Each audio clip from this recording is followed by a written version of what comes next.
Hey everyone. In today's lesson, we're going to take a look at how to solve absolute value inequalities and graph their solutions. Now, the way to solve an absolute value inequality is you want to split it into your two solutions, a positive and negative one, just like we did with absolute value equations, with one slight difference. Okay, so we're going to first off write our first solution. We know x is greater than 3. That's going to be our positive solution. Now, when we write our negative solution, we are going to flip the sign and make it negative. So now, flip the sign and make it negative. Sorry about that. Okay, so we have x is greater than 3 and x is less than negative 3. Now this is written as almost like a compound inequality. That's pretty much what we're working with here when you rewrite these. In this case, it is going to be a union, and you're going to use or in between them. So my solution is x is greater than 3. Put an open circle at 3, and greater than is shaded to the right. And x is less than negative 3, open circle at negative 3, shaded to the left. So as you can see, it's shaded just like the intersection questions we did pretty recently. All right, let's take a look at a less than solution. Same thing. You can actually do this two different ways. You can split it into two solutions separated by and. So we can do x is less than 3, x is greater than negative 3.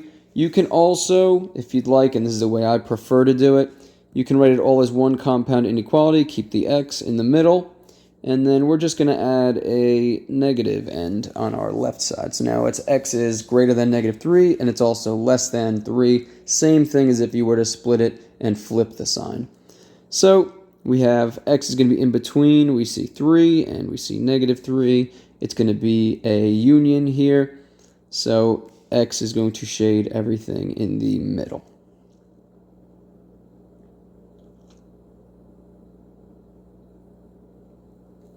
All right, moving on to another example. Okay, so here we have a greater than or equal to. We're going to go ahead and split this one. Greater than means we're going to split it into 2x minus 3 is greater than 5, greater than or equal to 5, and 2x minus 3. Now we're flipping and changing it to negative for our negative solution. Okay, we're going to solve both of our inequalities. 2x greater than or equal to 8 divided by 2, and I get x is greater than or equal to 4. Going to solve the other one. Add 3 on both sides. 2x less than or equal to negative 2 divide by 2 on both sides, and I get x is less than or equal to negative 1. Okay, greater than is going to be an or, so we're going to have two solutions. X is greater than 4, so we're going to greater than or equal to 4, so close circle, and greater than is to the right. And we have x is less than or equal to negative 1. Again, close circle, and less than or equal to is to the left. Okay, let's take a look at one more. This one's less than or equal to, so we can either split this thing, or again, I can write it all as one compound inequality, just like this. And we can just solve this, add 1 to get x by itself in the middle. We got negative 2, x is now isolated by itself, and we have 4.